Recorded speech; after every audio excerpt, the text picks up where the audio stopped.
Hello दोस्तों, एक बार फिर से आप सभी का स्वागत है एजुकेशन बाइट पर। कैसे हैं आप सभी? मुझे उम्मीद है कि आप सब एकदम बढ़िया होंगे। आपकी डीएलएड 4th सेमेस्टर की मैं साइंस की क्लास करा रही थी, जिसमें लास्ट में मैंने आपको टॉपिक कराया था धातु कर्म।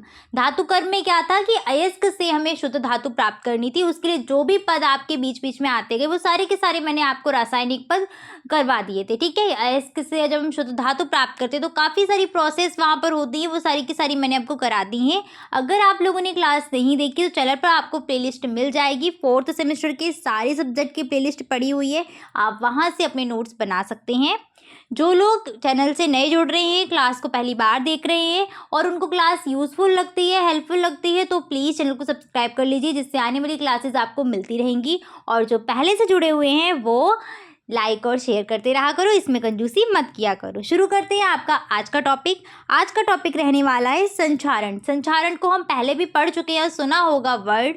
संचारण क्या होता है? तो संचारण का मतलब है कि जब धातु होती है कोई भी, तो धीरे धीरे क्या होता है, एक टाइम पर आकर धातुएं नष्ट होने लगती है। जैसे लोहे की बात करें तो लोहे में क्या होता है, अगर जैसे हमने छत पर लोहे की कोई भी सरिया पड़ी हुई है या लोहे का कोई भी कैन वगैरह पड़ी हुई है, तो वो क्या है, धीरे धीरे एक टाइम पर आकर क्या हो जाएगी, लोहे का पाइप भी हो, कुछ भी हो सकता है, उसमें जंग लग जाती है और एक टाइम पर आकर क्या, बहुत ज़्यादा जितना कठोर वो लोहा था ना, उतना ही क्या हो जाता है, पाउडर जैसा आपका हो जाएगा, यानी कि गल जाएगा वो लोहा। तो यही जो प्रक्रिया है वही क्या है, संचारण।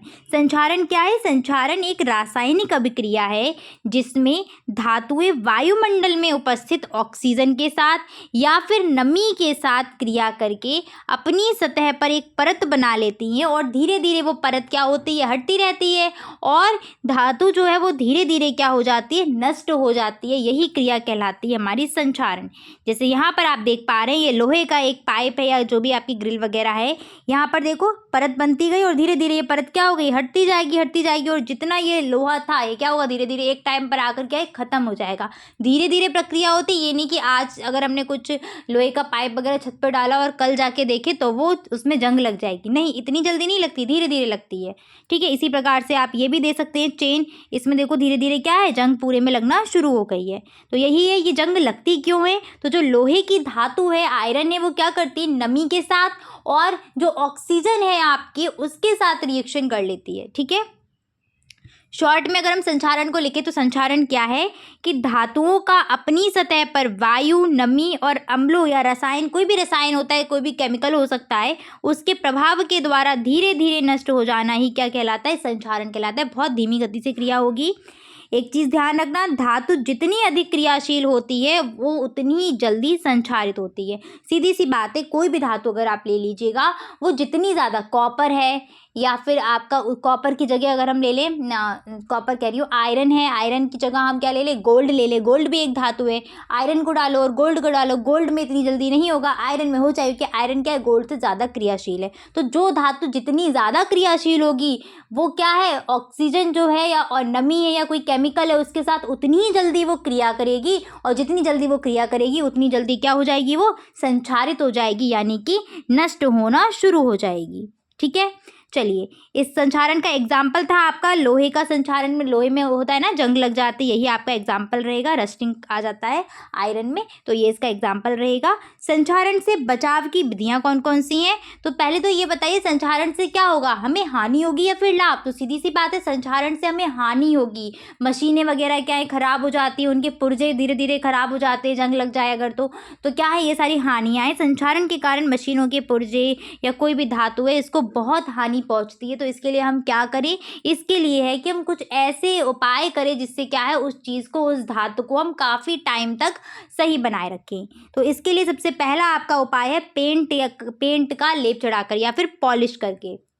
जैसे आपने देखा होगा बहुत से लोगों के यहाँ जो गेट लगे होंगे ना, वो कैसे होंगे, लोहे के बने होंगे। तो क्या करते हैं, उन गेट पर कर देते हैं पेंट या पॉलिश कर देते हैं, जिससे क्या है, वो जैसे कि तैसे बने रहते हैं, उनमें जंग नहीं लगती। अगर वहीं पर क्या है, आपका गेट पे पॉलिश नहीं है, पानी पड़ता रहेगा, ऑक्सीजन के टच में आ रहा है, संपर्क में आ रहा है, वो तो एक टाइम पे क्या होगा, उसमें जंग लगना शुरू हो जाएगी। नहीं तो आप देख सकते हैं ऐसी जो छत पर ग्रिल वगैरह लगी होती है, वो भी क्या होती है, उस पर भी पेंट कर दिया जाता है, जिससे बारिश का पानी गिरेगा, ऑक्सीजन तो हर जगह है वायुमंडल में, उससे वो रिएक्ट होके क्या होगा, जो लोहा है ऑक्सीकृत होता रहेगा और धीरे धीरे क्या हो जाएगा, नष्ट हो जाएगा, जंग लग जाएगी उसमें। तो पॉलिश करके हम उसको बचा सकते हैं, या फिर हम ग्रीस या तेल लगा सकते हैं धातुओं पर, उससे भी हम धातु को काफ़ी टाइम तक सुरक्षित रख पाएंगे, संक्षारण से बचा पाएंगे।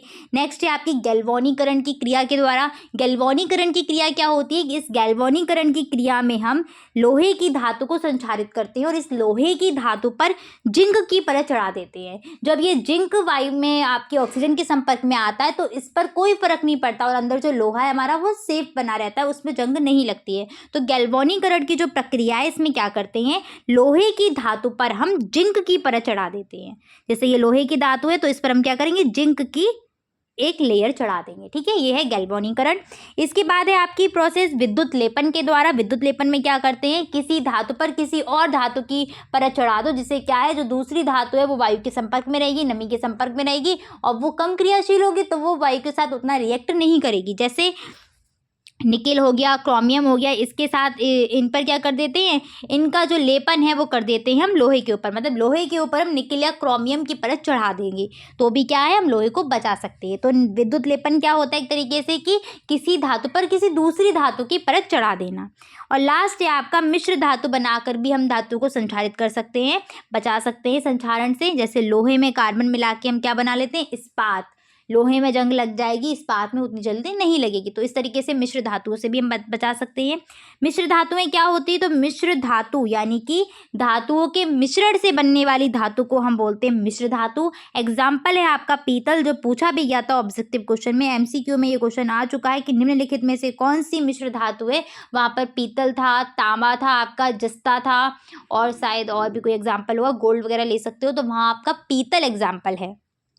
ठीक है, पीतल किस किस का मिश्रण है, तो पीतल कॉपर और जिंक से मिलकर के बनता है। इंपॉर्टेंट है, याद कर लेना कि पीतल मिश्रण किस किस का है, तो जिंक और कॉपर धातुओं को मिला करके आपका जिंक या जस्ता भी इसको बोल सकते हो, वही है जिंक। ठीक है, मिश्र धातु के गुण क्या क्या है, तो मिश्र धातुएं क्या है, वायु के संपर्क या नमी के संपर्क में आने से खराब नहीं होती हैं।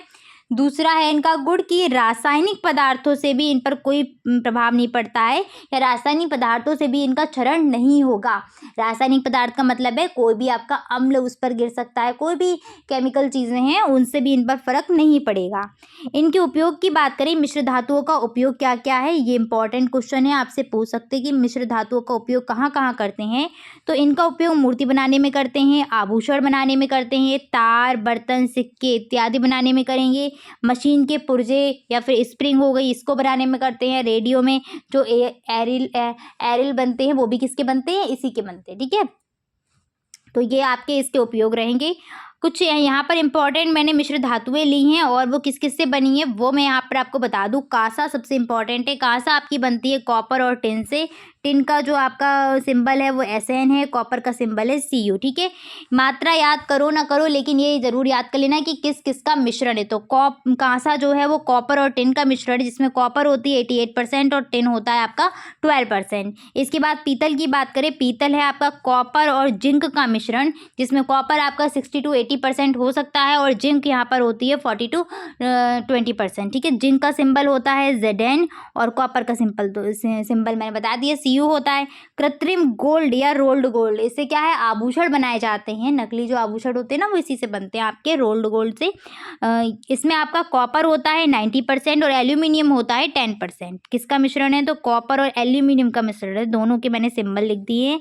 मुद्रा धातु, मुद्रा धातु में आपका कॉपर होता है, टिन होता है और फॉस्फोरस। कॉपर 95%, टिन 4% और फॉस्फोरस 1%। बस इतना ध्यान रख लेना कि किसमें क्या क्या चीज़ें हैं। परसेंटेज आपसे इतना डीप पूछी नहीं गई है अभी तक, बहुत ही कम क्वेश्चन आया मिश्र धातु से। बस एक आध बार ऐसे पूछ लेते कि निम्नलिखित में से कौन सी मिश्र धातु है, या कुछ मिश्र धातुओं के नाम लिख दीजिए, या फिर ये मिश्र धातु किससे बनी हुई है। एक्स्ट्रा पॉइंट, ये टॉपिक आपका रह गया था, पता नहीं मुझसे कैसे छूट गया। उपधातु के बारे में जब मैंने धातु और अधातु पढ़ाई थी वहीं पर मुझे आपको ये पढ़ाना था कि उपधातुएं क्या होती हैं। तो उपधातुएं आपके वे तत्व हैं जिनके अंतर्गत धातु व अधातु दोनों के ही गुण विद्यमान होते हैं, मतलब वो धातुओं की तरह भी व्यवहार करेंगे और अधातुओं की तरह भी व्यवहार करती हैं, तो वो कहलाती हैं उपधातुएं। जैसे आपका बोरोन हो गया, सिलिकॉन हो गया, जर्मेनियम हो गया, आर्सेनिक हो गया, एंटीमनी हो गया, ये सारी की सारी क्या है, उपधातुएं हैं। ठीक है, चलिए, तो अब मुझे ये बताइएगा, सिलिकॉन और जर्मेनियम का उपयोग हम कहाँ पर करते हैं? बहुत इंपॉर्टेंट क्वेश्चन है, आपसे पूछ लिया जाता है कि सिलिकॉन और जर्मेनियम का यूज़ कहाँ करते हैं। तो इसका आंसर आप लोग मुझे कमेंट में टाइप करेंगे आज। और आज की क्लास मैं आपकी यहीं पर ओवर करूँगी, इतना ही रखूँगी। यहाँ पर आपका सेकंड चैप्टर जो है वो पूरा का पूरा कंप्लीट हो गया। थोड़ा सा बड़ा है, आपको पता है कि सिलेबस तो साइंस का इतना सा लगता है, बट इसको जब पढ़ने चलो ना तो उसके अंदर काफ़ी सारे टॉपिक हैं। आनी भले ही आपकी 25 मार्क्स की है, लेकिन उसके लिए आपको पढ़ना बहुत सारा है, ठीक है ना। बहुत ज़्यादा चीज़ें आपकी साइंस में हैं और 25 नंबर के लायक वैसे ये पेपर है नहीं, लेकिन क्या करें, अब जो भी है पढ़ना तो आपको सारा पड़ेगा, क्योंकि कहीं से कुछ भी पूछ सकते हैं। और एक आध क्वेश्चन तो आपका साइंस में इधर उधर सेमेस्टर से पूछ लेते हैं, सेकेंड का पूछ लिया, कभी थर्ड का पूछ लिया। तो आपकी जो तैयारी है वो ठीक ठाक होनी चाहिए, अच्छे से होनी चाहिए, ठीक है। तो आज इतना ही रखूँगी, मिलूंगी फिर मैं कल की क्लास में। साथ साथ जिन्होंने अभी तक टेलीग्राम चैनल ज्वाइन नहीं किया है वो टेलीग्राम चैनल को ज्वाइन कर लीजिएगा, जिससे आपकी अपडेट आपको मिलती रहेगी। एग्ज़ाम के बारे में अभी कोई अपडेट है नहीं, जितना है दिसंबर तक आप मान करके चलिएगा एग्ज़ाम की, दिसंबर में आपके एग्ज़ाम हो सकते हैं, तो वैसे ही अपनी तैयारी करिएगा, ठीक है। चलिए, तो thanks for watching and please like share and subscribe my channel. Bye bye, take care.